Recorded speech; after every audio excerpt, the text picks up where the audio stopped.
Let's see. Oh, I know what I was thinking about today.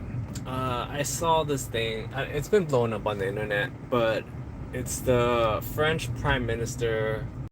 What's his name? Macron. I don't even know what his first name is, but here, yeah, I'm pretty sure you guys have seen it. If you haven't seen it, go find it. It's basically him on a plane after he just lands in Vietnam, and someone opens the door, and we see him, and then we just see his wife just laying on him a little.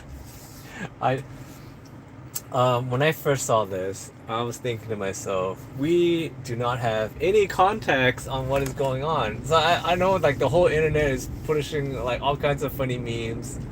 But I was just thinking about just we really about what was happening.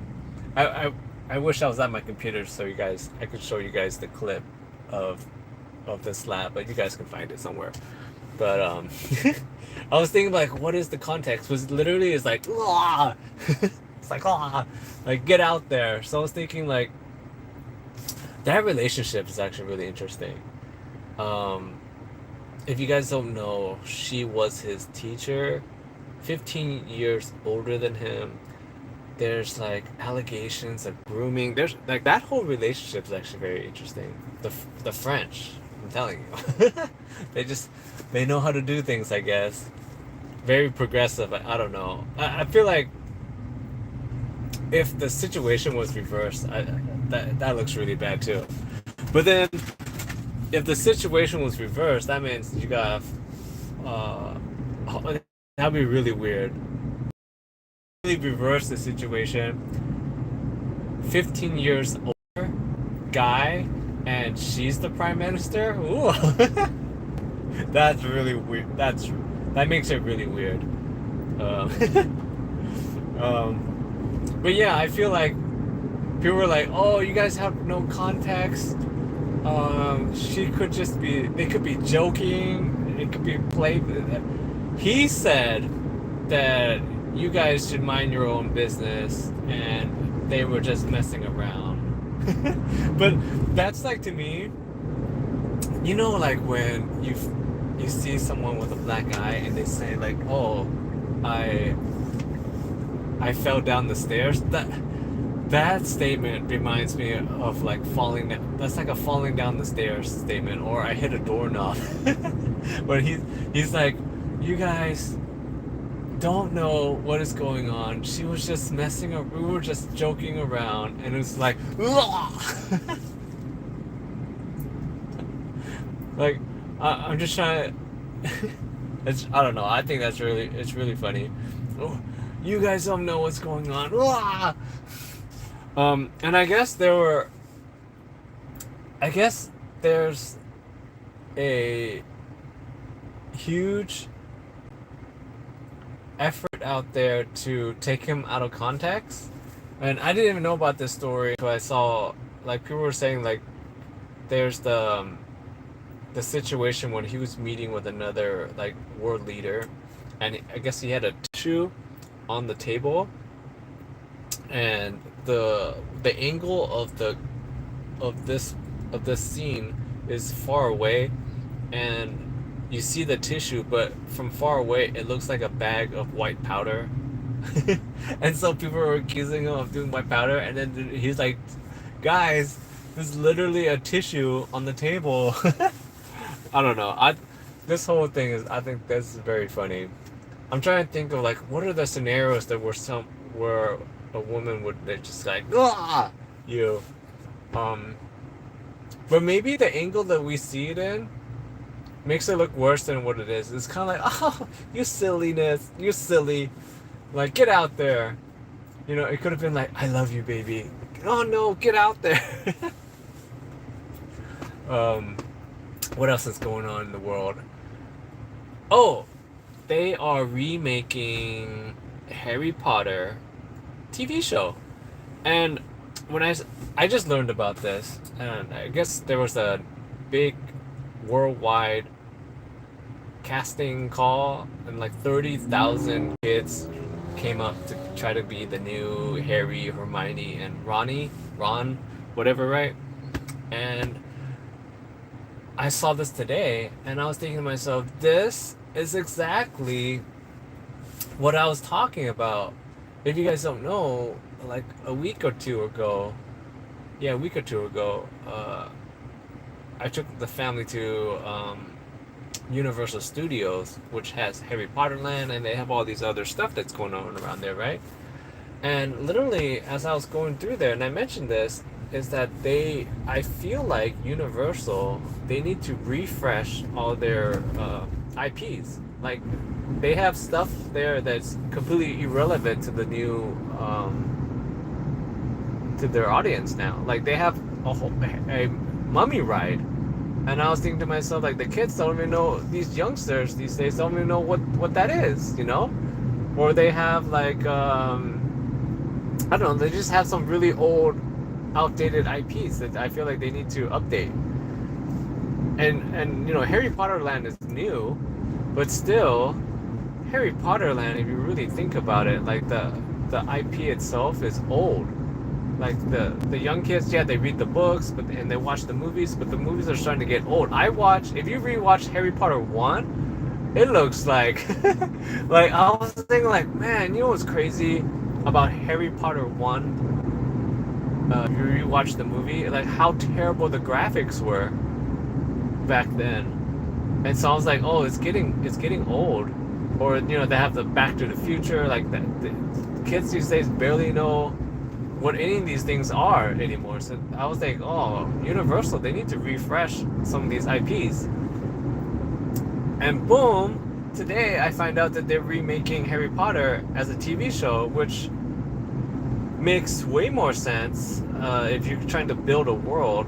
The movies were okay, but you don't have time to flesh out any of the storylines. But the big thing that's going on right now with the Harry Potter TV show are the kids. Like, people are saying, like, oh, these kids don't know what they're in for. They're, you know, talking about, you know, what the stuff that Emma Watson went through when she was, you know, like, coming up as Hermione, and like how when she turned 18 there were paparazzos everywhere, creepers everywhere, just waiting for her to hit that 1-8, you know, trying to get like special pictures of her. Like, that sounds crazy. So you know, and you know what I actually find very interesting now thinking back is that how Harry developed the problem. Maybe someone could correct me. I know he had a big problem later in life, like with the bottle, but was this also during some of the later Harry Potters? Was he just like I don't know. I think that's very interesting. You know, he developed a problem with the fame and just trying to, I don't know, too much access or growing the spotlight, that whole jazz. So people were like, oh, these kids, we'll do that to them. And people are having a huge issue with basically they're remixing the kids. Hermione is a little bit darker than what you would expect, because I don't know, it's kind of hard, because when you think it's always hard when you grow up and I'm pretty sure all the kids now, everyone has seen the original Harry Potters, right? And you're kind of thinking about, like, this is what, especially if you read a book and watch the movies at the same time. Once you watch the movie, you picture these characters as what they look like. You picture Hermione in the book to be what Emma Watson looks like, you know, like that's just what happens. I remember reading Interview with the Vampire, and I watched the movie Interview with the Vampire, and then from the whole time I'm doing the whole Anne Rice Vampire series, the stat is Tom Cruise, like the whole time. Or what's his name, Louis Louis is Brad Pitt. And it doesn't matter which book that I read or whatever. That's it. And what's his name? Or Mon was Antonio Banderas. That's all I can picture. So when you're reading the Harry Potter books, you're imagining these things happens as you know, as what's his name, Daniel Radcliffe or Emma Watson. I don't know what Ron's name is, the ginger. And so I'm kind of interesting that they're remixing, and people are very upset right now about the new Hermione is a little bit darker than you would expect, but not like super dark.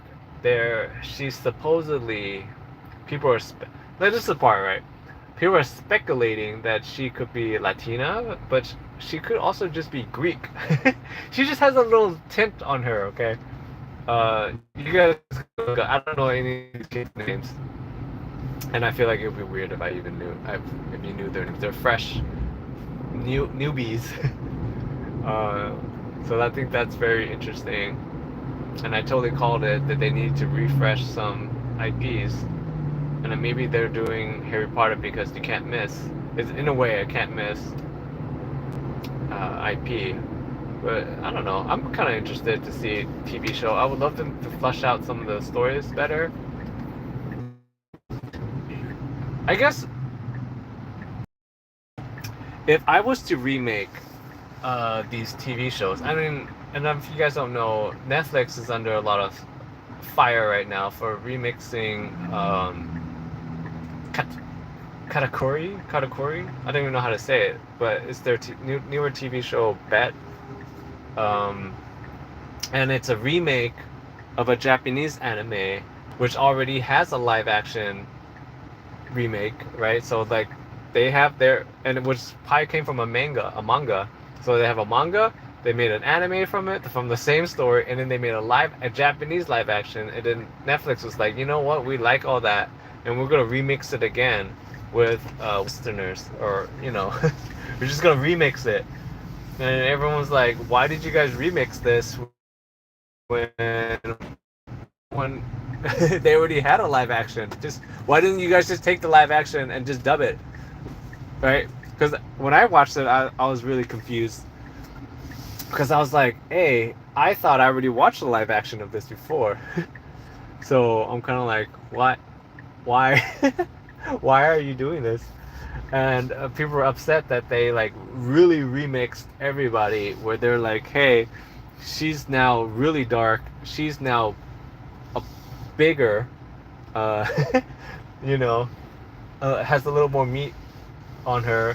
She looks really different. This one is a guy now, and people are upset that they could be doing that with the new Harry Potter, where I think Professor Snape is a little darker as well, you know.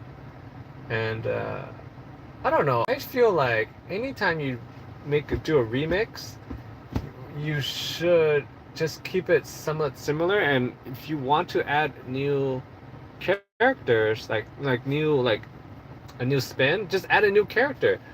You don't have to. You don't have to do it exactly the same, right? I mean, I feel like adding a new character adds a whole new thing. Like, gives you so much freedom for what you can do. Just think about The Walking Dead. Okay, if you guys don't know, The Walking Dead is actually based off like a comic novel, or I believe a comic. Someone correct me on that as well. But in the original Walking Dead comic, Daryl, the character Daryl himself, is not in there.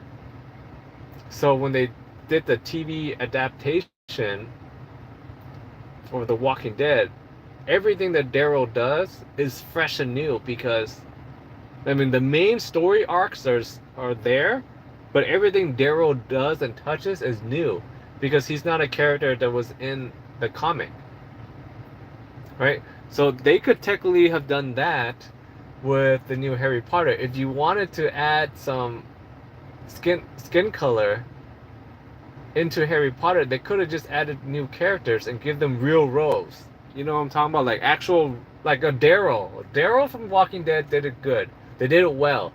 They added a new character and gave him something to do. Because you know what I didn't like about the old Harry Potter movies? They started adding I don't know, did someone complain or whatever, but they started adding more skin tones into the Harry Potter, the later ones, right? They added the Asian girl, right? But she didn't have a role. She didn't do anything. So, and like, and they have like figure action figures for her. And they like make dolls. They have like all kinds of stuff for her, right? And I'm like, she didn't do anything in the story. Oh, she's Harry's girlfriend, love interest or whatever. All of a sudden, and it's like, but she didn't do anything in the story. So if you're gonna add, I'm saying, if they wanted to remix all these characters, instead of doing that, cast it somewhat similar and just add new characters and take a page from The Walking Dead. Have these characters do something if you wanted to do that. Just just throwing it out there. I think that's basically it. I'm where I'm supposed to be. Unless there's something else you guys want to rant about, we can get updated on the Diddy case. Let's just run through it real quick. Diddy case today. We're on day 10. Capricorn Clark came on. She, I feel like, is the new star witness. If you guys have not been following Capricorn Clark, she is a former Bad Boy employee. She, I believe, starts off as Diddy's assistant, and she moves up and down the ladder, the Bad Boy corporate ladder, like multiple times. She's done all kinds of things, brand management, global this and that. She becomes Cassie's content manager or something. I don't know. She does a whole bunch of stuff at Bad Boy, and she's the one that was mentioned in Kid Cudi's testimony, that the one that called him to let him know that Puffy is supposedly inside his house. And she is now the new star witness because what she said today ties way more into what Diddy's being charged with, the RICO stuff. Because I guess she used to work for Suge Knight, and the day that Diddy hired her, he found out that she used to work for Suge Knight, and we all know there's bad blood there. So he questions her about it, and then he's like, just letting you know. This is basically, I'm paraphrasing, just basically letting you know. I know you used to work for Suge Knight. I'm watching you. If you mess up, it's that's basically what P Diddy says to her about that. And then later, some incident happened. I guess some jewelry got stolen, and the first person they're gonna look at is the person that used to work for Suge Knight. So they had her take a lie detector test, and the person, the henchman, that's what she called him, the henchman. And I guess that's important because they're trying to say he's got a whole criminal enterprise. And the henchman told her, hey, if you fail this lie detector test, you're gonna go into the river, right?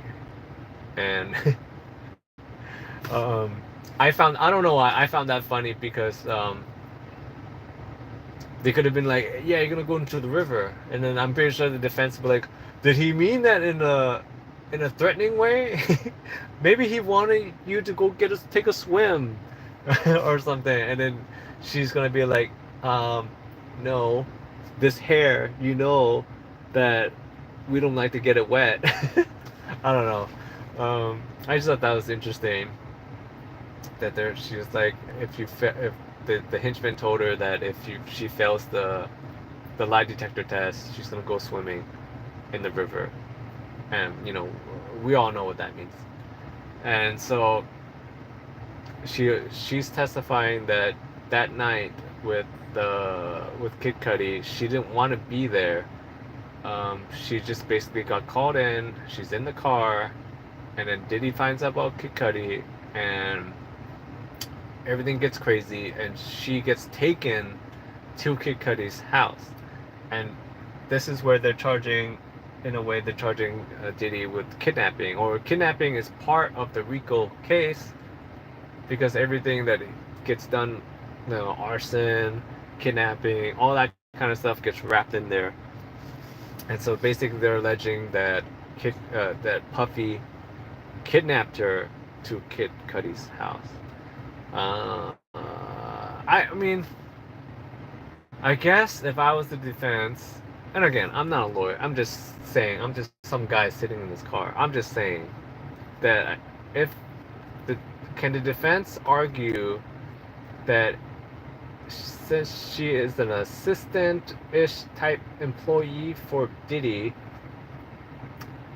and she's technically on the clock, can they argue that that he was not kidnapping her, he was just taking her on site, like to location to work?